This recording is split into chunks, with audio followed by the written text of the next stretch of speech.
Isang malakas na ugong, makapal na usok, at rumaragasang lava.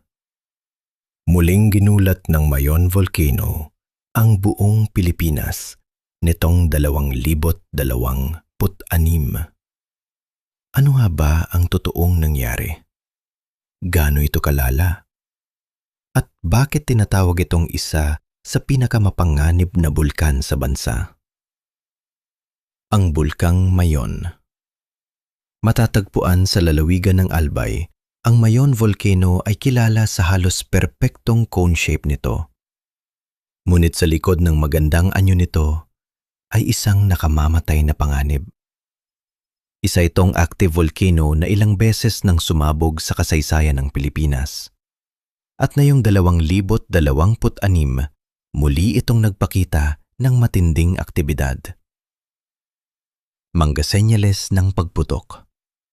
Bago ang pagputok, napansin ng mga eksperto ang sunod-sunod na volcanic earthquakes, pagtaas ng sulfur dioxide emissions at paglabas ng lava sa bunganga ng bulkan. Unti-unting itinaas ang alert level habang patuloy ang pag-aalboroto ng bulkan. Maraming residente ang kinailangang lumikas para sa kanilang kaligtasan. Sa gitna ng kaba at takot, naghanda ang mga tao sa posibleng malaking pagsabog. Ang pagputok ng Mayon. At dumating ang kinatatakutan ng lahat. Isang malakas na pagsabog ang yumanig sa paligid ng Mayon Volcano. Makapal na abo ang kumalat sa kalangitan habang rumagasa ang lava pababa ng bulkan. Maraming lugar ang natabunan ng volcanic ash. Nagkaroon ng mababang visibility, pagsuspinde ng klase at pansamantalang paghinto ng ilang biyahe.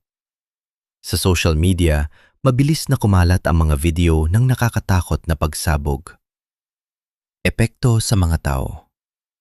Libo-libong pamilya ang naapektuhan ng pagputok. Marami ang pansamantalang nanirahan sa evacuation centers habang naghihintay na maging ligtas muli ang kanilang mga tahanan. Nahinto rin ang kabuhayan ng ilang residente dahil sa makapal na abo at panganib ng lahar. Ngunit sa gitna ng sakuna, muling nakita ang bayangihan ng mga Pilipino. Mga volunteer, rescuer at iba't ibang ahensya ang nagtulong-tulong upang magbigay ng pagkain, tubig at tulong medikal. Bakit delikado ang Mayon? Delikado ang Mayon Volcano dahil sa kakayahan nitong maglabas ng pyroclastic flow, isang napakainit at mabilis na halo ng abo, bato at gas na kayang sumira ng anumang madaanan nito.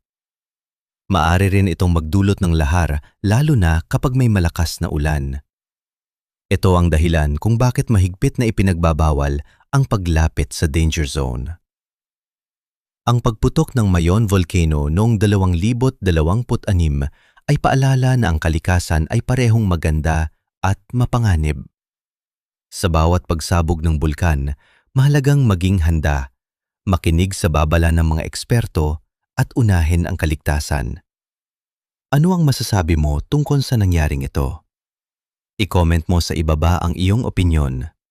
At kung gusto mo pa ng ganitong klaseng documentary videos, don't forget to like, subscribe at i-click ang notification bell para updated ka sa mga susunod nating uploads. Stay safe, Pilipinas. Subscribe for more educational and documentary videos.